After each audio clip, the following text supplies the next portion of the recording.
Hello and welcome to the CannAtlantic Conference. My name is Jacques Howard, the voice of Black Cannabis, and on behalf of Black Cannabis and our partnership with the CannAtlantic Conference, we're going to be presenting to you some interviews with some of the wonderful people involved in the cannabis industry.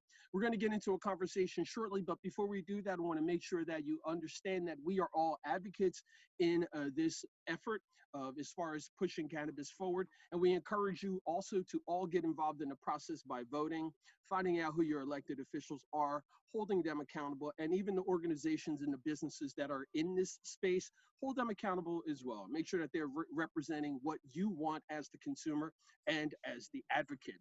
You can follow Black Cannabis over on our website, black-cannabis.com. Now, it is now my pleasure to introduce to you all Ms. Mykel Selph. Mykel Selph, thank you so much for spending a couple of minutes of your time with us, and welcome to the CannAtlantic Conference. Hey, everybody out there in the Mid-Atlantic. I'm here from Chicago, so it's good to be talking to you all. Thanks for the opportunity. Absolutely. Now we've talked before about some of the things that you're involved in, but let's talk about your position as Vice President of Social Equity and Education Development for Cresco Labs. Yeah, so I've been in Cresco for close to a year. I started at the end of October in 2019.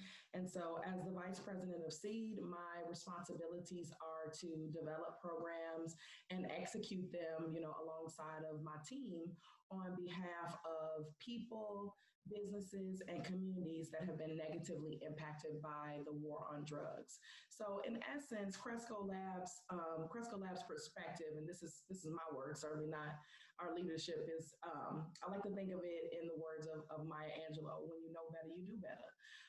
And so I think SEED is the manifestation of Cresco knowing better and doing better by creating the SEED initiative and hiring staff and investing their resources in order to acknowledge the space that Cresco Labs takes up in the cannabis industry, and using that space, using that privilege, using that power, and using its voice to facilitate pathways for people and communities that have been negatively impacted by the war on drugs. Mm-hmm. And I think that goes well in line with your work and your efforts in social justice. Can you just touch a little bit on that? And then I'd like for you to also talk about that from your perspective in Chicago, which is a city that is definitely one that's on the forefront as far as social justice platforms in America. Yeah, so my career, I've actually been doing a lot of thinking about my career because I would, at 41, I'm mid-career, if you will. So I've been kind of thinking about where I've been and where I would like to go with my career. And where I've been is really, there have been a couple, maybe one or two pit stops along the way, but my career has really been focused on serving vulnerable populations, and that started with the folks that are living with mental health diagnoses or have substance use challenges, and expanded into the correction system. So starting here in the Juvenile Detention Center in Chicago, which is the largest freestanding detention center in the country, to working on behalf of LGBT people, women and girls, and also focusing on issues of race and culture with respect to conditions of confinement. And so my career in corrections started in Chicago in juvenile justice, but then expanded into consulting in our nation's prisons, jails, and juvenile facilities. I've been in a lot of them. And so I think as my career has progressed, my understanding and my passion for social justice and racial justice has really grown. And so I don't think it is any coincidence that I'm now here at Cresco focusing on issues that are centered on racial justice. And I also think most specifically racial justice. When we talk about people and businesses and communities impacted by the war on drugs, we're certainly not exclusively talking about Black and brown people, but the data bears out that we're, mostly talking about Black and brown people. And so I think just by just my perspective of my career, I consider myself doing human rights and social justice work in different industries. So I never consider myself a corrections professional. And so I'm trying to really figure out if I consider myself a cannabis professional. I really feel like I'm doing social justice work. I'm doing racial justice work for on behalf of vulnerable populations in the cannabis industry for a specific company. And it's my pleasure to do so. With respect to being here in Chicago and what my perspective is, I think, in Chicago, we have a front row seat to right now in the middle of the pandemic health disparities that are impacting the same communities that have been negatively impacted by the war on drugs. We see, how our efforts to protest and speak out against injustice are received by people of privilege and power. And I think what that does for me and my colleagues is it makes us angry, but in using that, and it makes us channel that anger in our work. Okay, this is where we are right now. Right now, we are. I'm trying not to get emotional, but we are really raw. Thinking about Breonna Taylor because we are Breonna Taylor. I am Breonna Taylor. My daughter, who's running around here, is Breonna Taylor. So how do we do this work? How do I sit here in this moment and talk to you about cannabis and all of that, knowing that that's in the back of my mind? And so it's really about channeling our frustrations, channeling our outrage, and using that emotional intensity and using it in a way that can positively benefit vulnerable populations and people who may not be at the point in which they can use their voice. Great. I'm speaking with Mykel Selph, who is the Vice President of Social Equity and Educational Development for Cresco Labs. And on behalf of the CannAtlantic Conference in Black Cannabis, I'm Jacques Howard, the voice of Black Cannabis. And Mykel, finishing up, I do want you to just round this up. Now, your professional skills in planning, coaching, mentoring, program development, and what's happening with social justice and the cannabis space right now. I'd like for you to just summarize a final statement about how people can take everything that's happening in our society and our culture right now, speak with a professional like you and your services, and then how that can progress and make our culture move forward. It's a great question. I think one of the things, as I said, I'm mid-career, I'm a mom, so I have people that I look to help me with where I need to be, but I also have people who look to me on how they can get involved in what they need to do, what's their next step in their career, how do they manage their emotion, how do they take this emotional labor and move forward on their goals and dreams. And I think what I would say is the biggest things we need to be doing is educating ourselves, and I'm not talking about going to school per se. If that's your ministry, excellent. I've been to a school for a long time, so I'm not knocking that, but I'm saying educate yourselves on the things that you're passionate about. Educate yourselves on the historical context and determine what is your space. How do you center yourself at this intersection of racial and social justice in the cannabis industry and this space of racial and social unrest in our country? And at least that's the advice I would give to other people, because that's exactly what I'm doing right now. I'm reading, works by Alice Walker. I'm reading Austin Channing Brown, in order to really figure out, how do I show up for work even though I'm devastated and I just want to lay in the bed and I want to cry? How do I help my daughter with virtual learning and work at the same time? So I really think it's about, how do you figure out what works for you? How do you center yourself? What information do you need to be successful and reach your goals? And how do you move forward? How do you take your emotions and feelings and knowledge and channel that for your benefit and for our community's benefit? Fantastic. Mykel Selph, Vice President of Social Equity and Educational Development for Cresco Labs. On behalf of Black Cannabis and the Black Cannabis family, I am Jacques Howard. Justice, peace, and humility and make sure that you enjoy the CannAtlantic Conference. Take care now. Bye. Hello, everyone, and thank you for joining the CannAtlantic Conference, the country's first Mid-Atlantic Cannabis Conference, brought to you by the Philadelphia Association of Black Journalists. If you're watching this current session, this session is sponsored by Cresco Labs, a multi-state operator that has several cannabis dispensaries and grower processors across the country, including some in the Mid-Atlantic region. Today's Q&A is with Mykel Selph, Vice President of Cresco Labs' Social Equity and Educational Department Program, also known as the SEED program. Mykel, thank you so much for joining. I really appreciate having you on here. Thank you. Hello, everyone. How y'all doing? We're going to go right into the questions. So before Cresco, let's give people some background historical information about who you are and what you used to do, and how that carries with you in this current position that you find yourself in. So before Cresco Labs, you worked as a behavioral counselor, a mental health professional, and a crisis worker. You also worked with LGBT youth in the juvenile justice system. Tell us a little bit more about those experiences. What did you learn? And did any of those experiences actually touch cannabis or actually involve any sort of information around cannabis? These are excellent questions.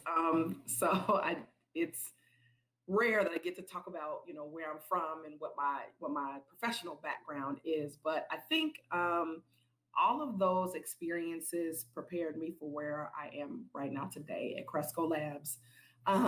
Excuse me. I think what I learned, the biggest thing I learned from all of those experiences is that we are all one crisis, one sickness, one mistake, one bad decision away from being someone who is in a position of a service provider versus being the person that is the person that's being served. So I think what I take away from that is just being very grateful and being very humble, and knowing that at any moment, it could have been me, it could be me in those positions. So I always want to be able to work with people from the perspective of, what if that were me? What if that were my child? What if that were somebody in my family that I cared about?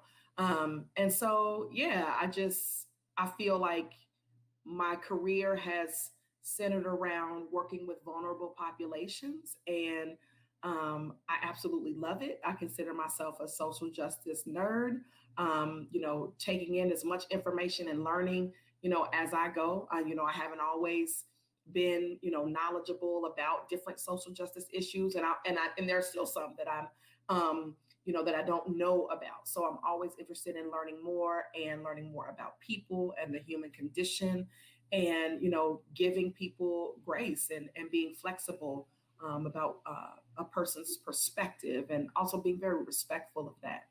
I think the next part of the question, did any of my experience involve the impacts of cannabis and drug prohibition?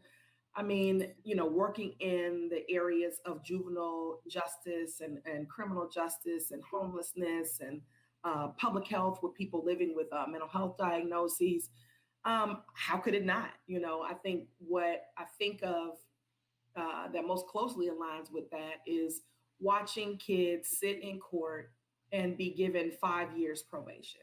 And in those 5 years, this youth is supposed to be perfect. They're not supposed to skip school. They're not supposed to use cannabis or any type of drugs. They're not supposed to be out past curfew, all of those different things. And it's like, I'm a grown up. I don't know if I could do that. I don't know if I could not do any of those things in the next 5 years. And so what I saw a lot was kids being violated because they were caught consuming cannabis. And so I feel like that is not a fair position to be in. That's not justice as I would have it to be. Thank you for that. I feel like that's important for people to know, where do you come from? And that's something that I always like to ask people before they got into the cannabis industry specifically, what brought them into this space. So thank you for a little bit of background on that. We're going to move a little bit in the timeline of your career right before you got to Cresco Labs. We're going to dovetail into this, but You also worked as an independent justice consultant, and you also worked for Deloitte as well. So a lot of consulting background and experience. Given that background in consulting, what lured you away from those jobs, and what brought you to Cresco Labs specifically? What made you say, this is the company that I want to work for? Ooh, good question. I think Cresco, for me, offered the position that I had been looking for my entire career. I was looking for the opportunity to make make changes and make a difference, and in a very hands-on way. I think in being a consultant and in working in criminal and juvenile justice and working in public health and in homelessness, you make you make that change, but you don't always necessarily see those changes, or it feels like even though you are making those changes on a daily basis, the system in which you work is so large.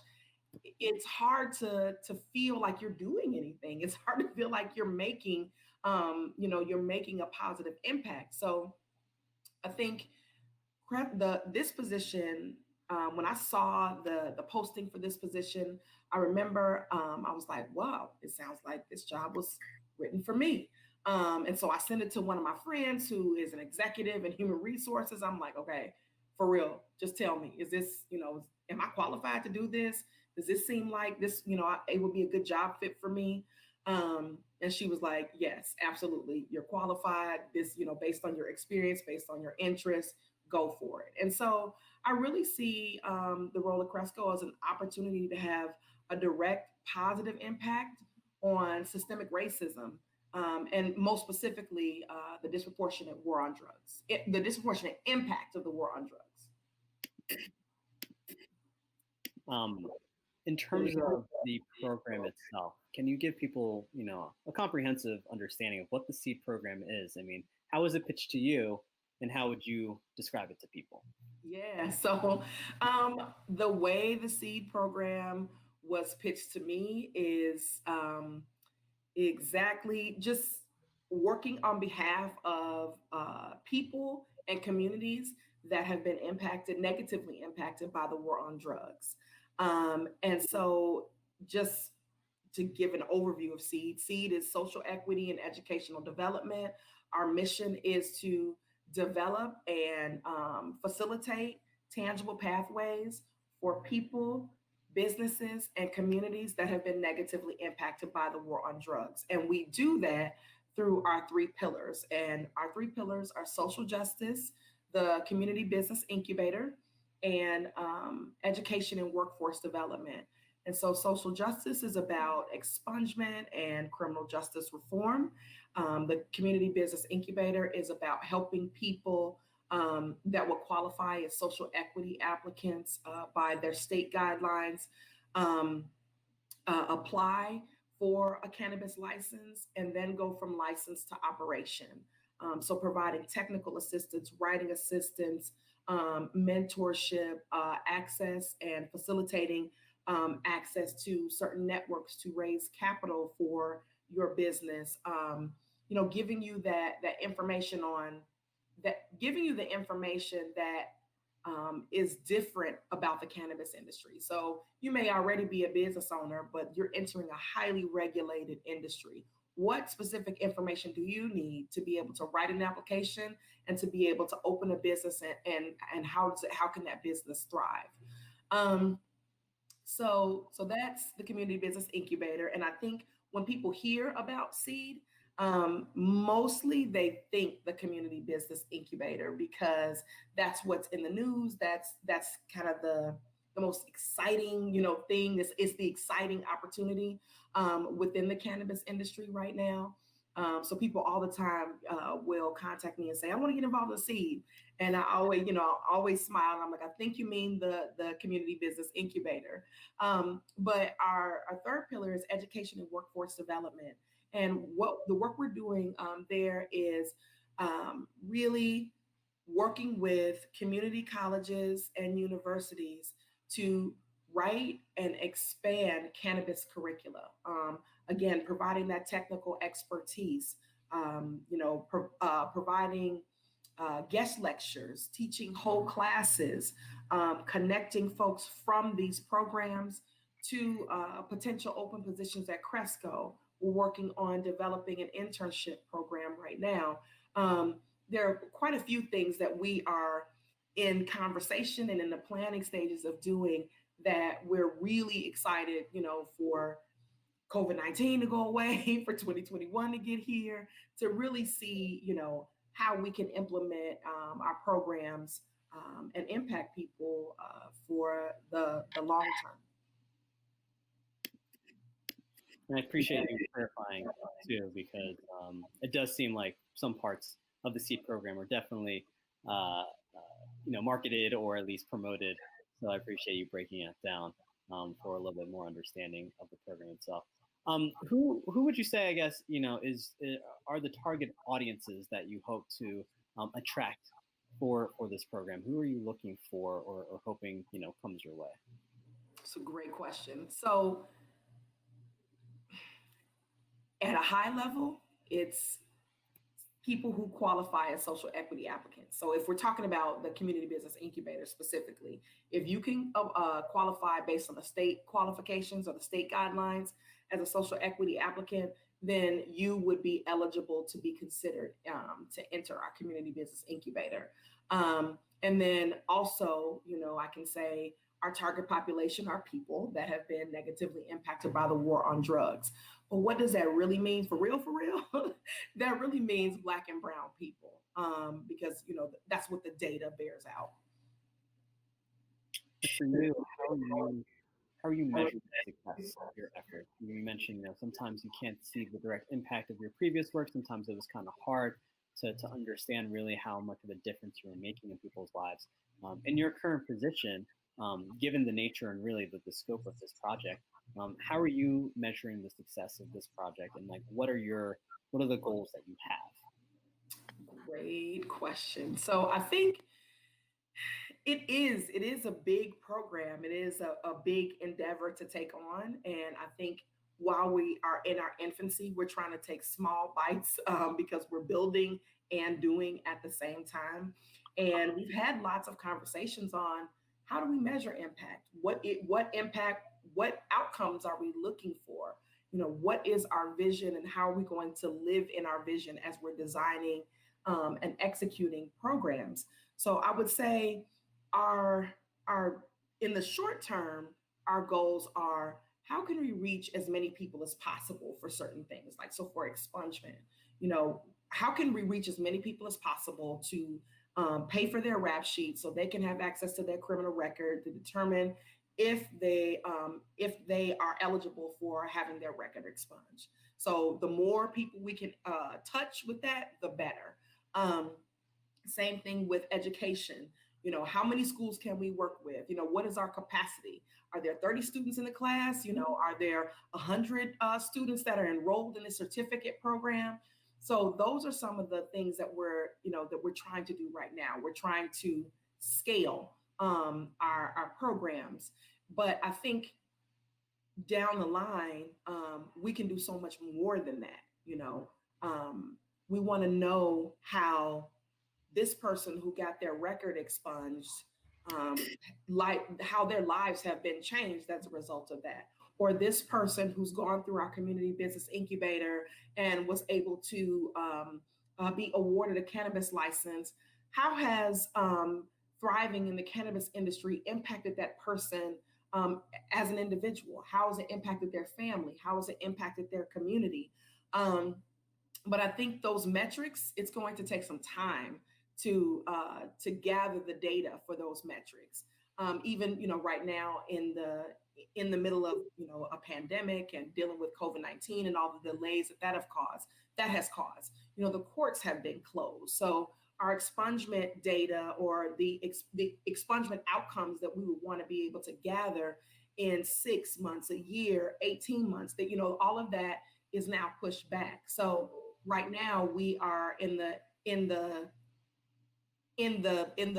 throes of building and scaling up our programming. But in the long term, we want to be able to say this is how we've positively impacted people's lives. This is how communities have been changed by our investment and our support.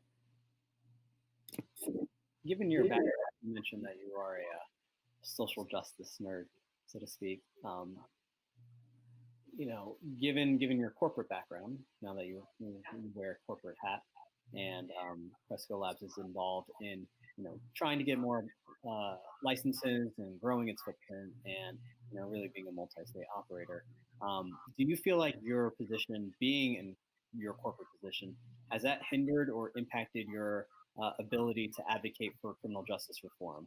Are you able to still be a vocal advocate for that as well? Or do you kind of have to navigate some of that space because you work for a cannabis company? Let me think about that for a second. I think, there are realities, right? I can't go out and, put out something on Instagram that would make Cresco look horrible, So I think that is a reality. And I mean, I think I would say I don't have anything that I would say to make Cresco look horrible, but I do think that there are some boundaries to being an employee in a corporate space as opposed to being an independent consultant, as I in my previous professional life. I do think that Cresco is dedicated to criminal justice reform. I think that our approach to criminal justice reform is really about the relationships that we have with, in the political space, and the opportunity and I would say the space that we take up as a corporation. It gives us a voice. We have that privilege to have a voice. So how do we use that voice in a way that is responsible and beneficial to our target population and to the masses with respect to the unjust war on drugs or criminal justice reform at large? And I would say just in general, when we're talking about criminal justice reform, we have to, really redefine public safety. When we're talking about thinking about people that have been impacted by the war on drugs, why were they impacted by the war on drugs? Where are they now? And how are they regarded in our society? And are we any safer for how they were treated and what happened to them? Are their lives any better? And I think that Cresco is behind me 100% on that philosophy and that outlook on criminal justice reform. We are facing a global pandemic, but a national uprising against police. Say it again. Start again. I can hear you. Can you hear me? Yep, I can hear you. You just went out for just a quick sec. Oh, gotcha. We're dealing with a global pandemic, and we're going to be in a pandemic for quite some time. And then on top of that, we're dealing with the national uprising to abolish police and really deconstruct and destroy and reimagine what public safety looks like. How have these two big events that are going to be going on for a while, how have the uprisings and the pandemic impacted your work and impacted your role at Cresco Labs? So I think the pandemic in general impacted the way that we work. Historically, and when I say historically, I mean in the last year, so not a huge amount of time, but I mentioned that we're trying to work with and serve as many people as possible. Well, in a pandemic, that's not going to work in person. We would rent spaces so we can, provide education to 200-300 people at a time if we could. And that's no longer possible. So how do we execute our programming in a virtual space? Or if we're doing expungement and we're paying for people to get fingerprinted to get access to their rap sheet, well, they have to show up to do that. So how do we do that in a way that's safe?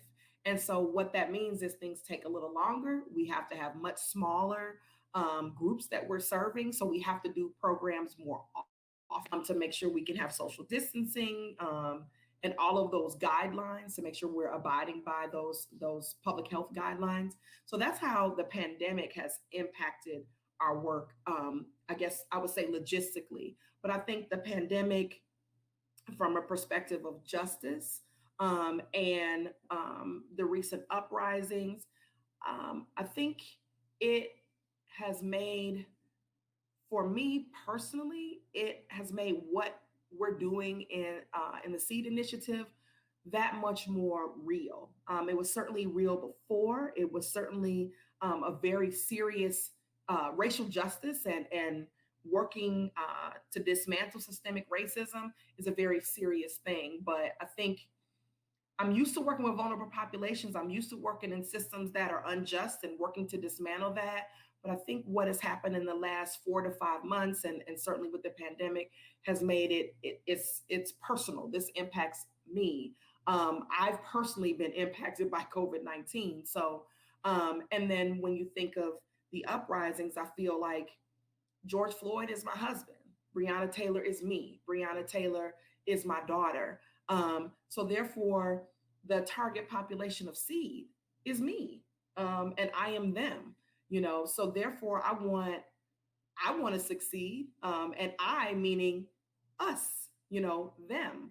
I want all of us to succeed, and so I think what I've had time to think about is that working in a space that's centered on racial justice is very, very personal. And so trying to reconcile how the personal impacts the professional has been, I think it's been unique for me in these last couple months. But yeah, we spent a lot of time talking about it at the office, and at the office, I mean on Zoom at the office or Microsoft Teams. But we spent a lot of time talking about this health disparities with respect to COVID-19, and what role do we play to recognize those health disparities and to make a positive impact on people who are impacted by COVID-19. So, for example, the way Seed would look at that is, okay, there is a lot of attention for our first responders, our nurses, our doctors, people, police officers, firefighters, etc. But what about people who aren't readily thought of as a first responder? People who work in grocery stores, people who drive buses, all of those different careers where you don't get to stay at home and work from a computer screen. You have to show up, and you have to show up to keep the world, the country running, to keep us eating, and so how can we be of service to them? What about the communities where that are hardest hit by COVID-19? How do we get into those communities and provide that kind of support? With respect to the uprisings, what can we do from a criminal justice perspective? Who can we partner with? What gaps can we fill to make sure that the people who were arrested, do they know that even though they were arrested, but they weren't detained, that this is something that can still come up on their criminal record? How do we educate them about that? How do we make sure that they get services to have their record expunged? So that's kind of what, the things that we're talking about, the things that we're trying to implement. That's the lens with which we view the uprisings and the pandemic. And I'm glad that you brought up the idea, or at least the things that you guys are talking about to respond. Has CHAPPELL Labs made or done any sort of initial response to the pandemic or the uprisings? What have been the kind of programs or initiatives that y'all have rolled out in response to these? Yeah, good question. So we looked at, again, so those communities that, would be hardest hit, with respect to health disparities and may not have access to PPE. So we reached out to those communities, the Cabrini Green community, Howard Brown Health Center serves the Inglewood community here in Chicago. And the name of the other organization is escaping me, but we contacted them and said, how can we help? And I think that's another distinction with respect to the community engagement and the work that we do. We don't go into a community, or we don't approach a community organization like this, we want to help and this is how we're going to help. we approached them. We would like to help. We'd like to learn about what it is that you do, what it is that you see are the biggest problems, where are your gaps, and how can Cresco be of support in filling those gaps. So you lead us as the community organization. And so that's what we did. And basically, their biggest things were, we need to be able to provide PPE to people who don't have access for it or may not understand that they need to have masks and gloves and hand sanitizer. So if they asked for donations, we provided those donations. Some of the other things they asked for were donations for food boxes, things like that. With respect to the uprisings, we did the same thing. We're working with Cabrini Green Legal Aid here in Chicago to pay for those rap sheets, to pay for a segment of those rap sheets. So Cabrini Green Legal Aid has other partners that they work with, like legal groups that they work with that are working to defend people that are impacted by participation in protests and uprisings. So we want to be able to provide that support by paying for their rap sheet, so they don't have to go into the Chicago Police Department to get their rap sheet. I would be to note that very few Black people, there are very few Black people in VP corporate positions. What does it mean for you to really occupy a position in a space that very few of us can get to or occupy currently in this industry? What does it mean to you? Again, this goes back to when the personal, clashes, not clashes, but collides with the professional. I think what that means to me is taking the opportunity to explain my perspective. And when I say my, I mean our perspective. This is why, the latest news about Breonna Taylor is so painful. This is why we want to go to community organizations and ask, how can we be of service, rather than telling them how we want to serve.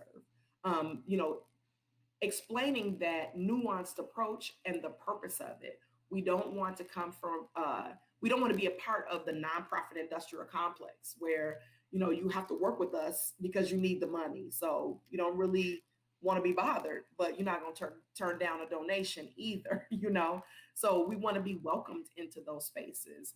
And so I think, because as you mentioned, Cresco is a corporation. It's a big company. Not everyone comes from the community background that I have, or the social justice passion that I have. So, or are Black, So explaining that perspective and why it is important to consider that perspective, I think is where I fit into that space. I like to think that is in a future like Massachusetts, trying to implement social equity, trying to do economic empowerment, trying to experiment in incubators. What are the frustrations that you hear from people who qualify for social equity applications or like what are the frustrations you hear from cannabis entrepreneurs, and what should cannabis entrepreneurs know? Kind of like make sure you have this, and this ready as legalization conversations happen. How should we prepare for legalization based off of the frustrations that you hear and you deal with from other cannabipreneurs? Yeah, it's a great question. I think with respect to the incubator and the social equity applicants that we're working with right now, I think we're all learning together, to be honest.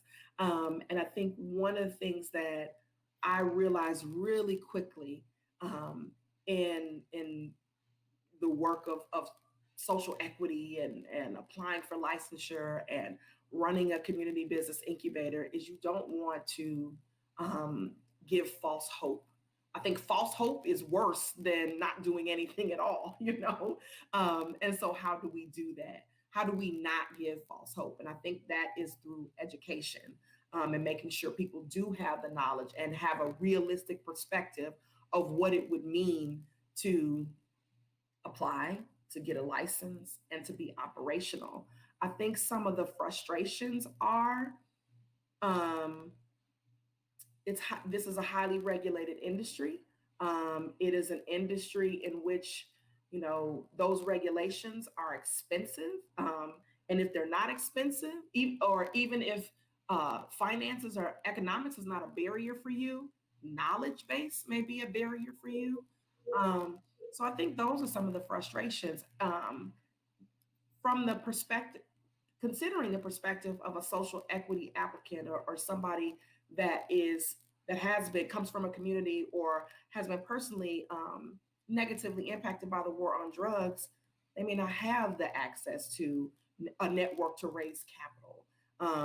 They may not have the knowledge base, but they see this as an opportunity. So how do you level set without killing someone's dreams? And make sure that you do provide the education. I have people, that I've had people stop me at my daughter's dance class. I've had friends of friends hit me up in DMs asking about, how can they get involved in the cannabis industry? And, the first things I say is you need to educate yourself. And before, COVID-19, one of the things I told a woman was, okay, you said you want to make baked goods. That was, the message that she sent me. I want to make baked goods. What exactly does that mean? Do you want to make cakes? Do you want to make cookies? Do you want to make pies?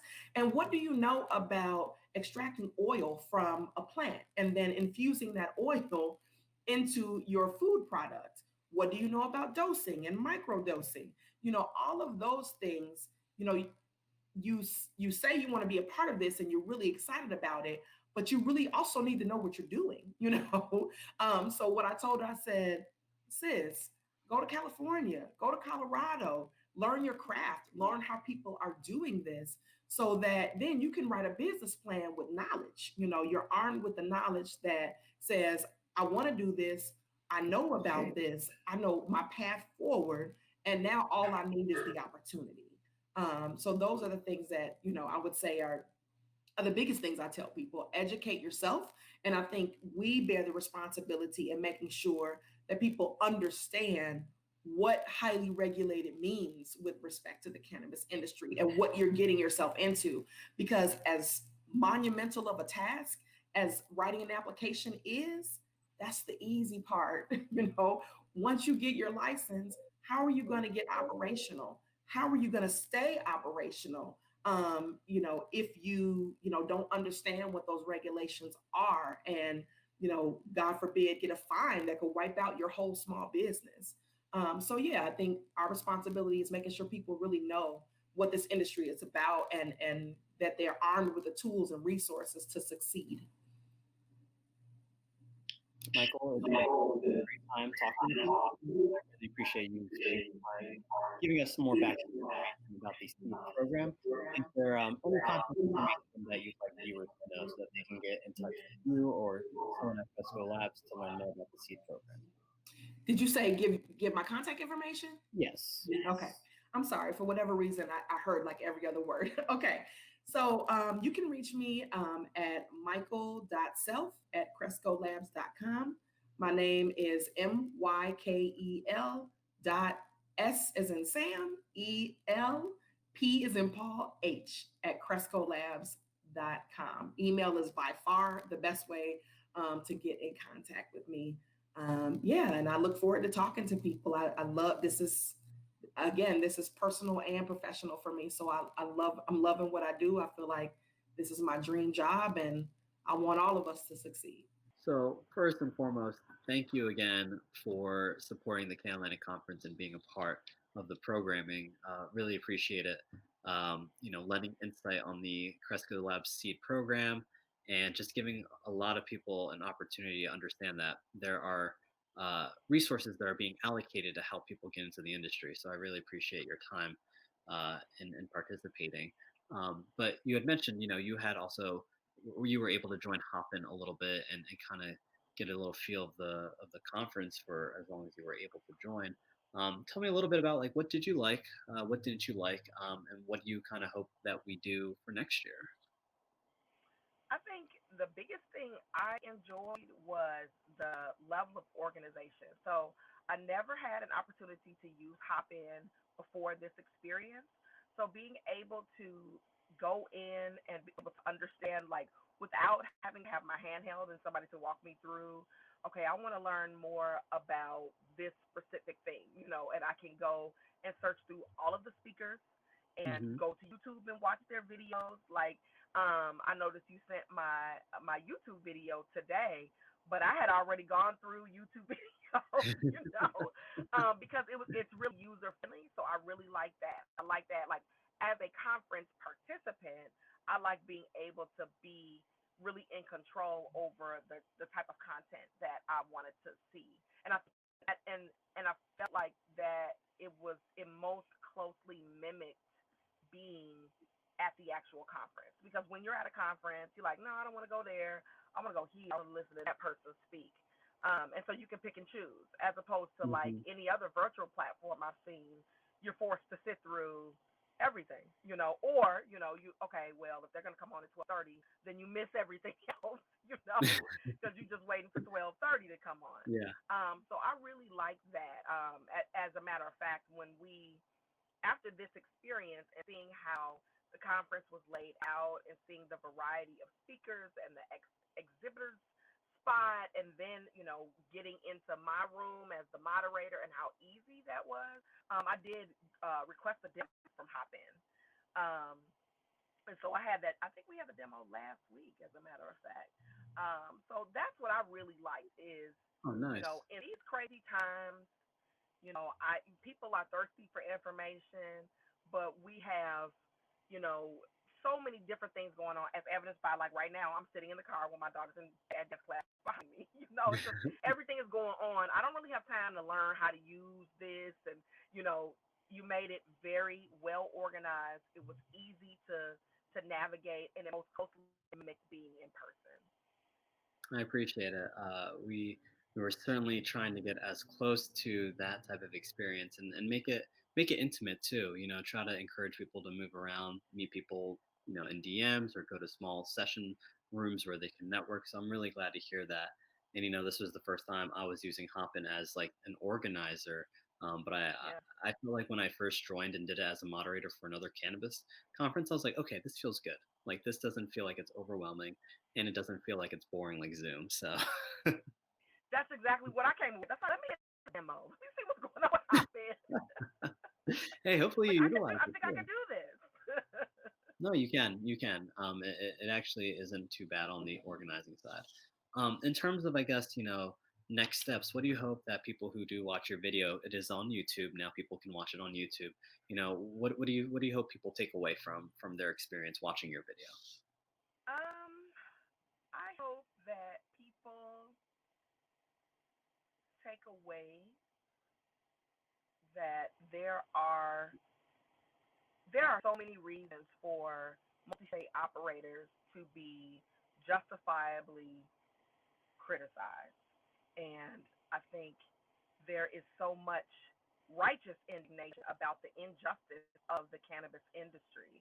And so I hope people listen to my video and take away that, as imperfect as I am, as imperfect as Cresco is,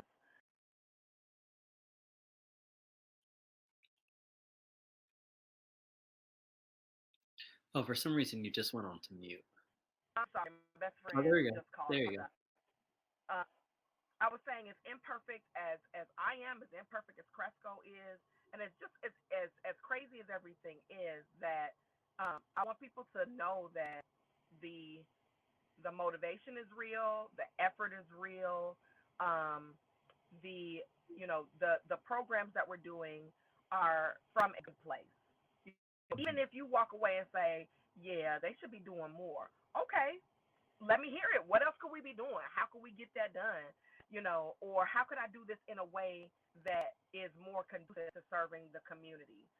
Because I'm not perfect. I don't see everything from every different angle. And oftentimes, how many times have you walked in a room or been involved in a program? It's like, why didn't they do it like that? And it was like, oh, well, right. Um, so I welcome that feedback. So I think that's just where I'm at. It's like, know that I'm doing my best. We're doing our best, and we're trying to move the needle as fast and as best we can. As imperfect as it may be, and be willing to discuss what else could be done. What are we missing? Hmm. Well, it's always nice to know that there are people who understand that importance of being able to do more and listening to people and working with people to have a better environment for everybody to participate in this industry. So I appreciate you Yeah. bringing that perspective to the table because that is definitely sometimes missed in other places. Yeah, I mean, one thing I will say is like I try, my team and I, we try to be really open to feedback. I'll give a perfect example. I don't know why that braid is doing that, but I give a perfect example of that. At our incubator one time, somebody came up and said, "Well, you should do one of these for businesses that are not plant touching." And I was like, "Right, I have been thinking about how can we do this." And so right now, what we're trying to do is put together a minority business education series Mhm. because that was excellent feedback, and there's only going to be so many plant touching businesses, in every Yeah. state. At some point we're going to reach saturation, right? And but every one of those businesses need plumbers, every one of those businesses need electricians, HR staff, lawyers, somebody to clean up, all of those different things. So these are other ways you can get involved in the cannabis industry too.